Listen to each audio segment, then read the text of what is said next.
أسوة حسنة في إبراهيم والذين معه وإذ قالوا لقومهم وإنا براء منكم ومما تعبدون من دون الله كفرنا بكم وبدا بيننا وبينكم العداوة والبغضاء وبدا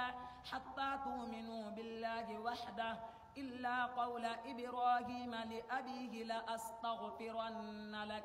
وما أملك لك من الله من شيء ربنا عليك توكلنا وإليك أنبنا وإليك المصير ربنا لا تجعلنا فتنة للذين كفروا واغفر لنا ربنا إنك أنت العزيز الحكيم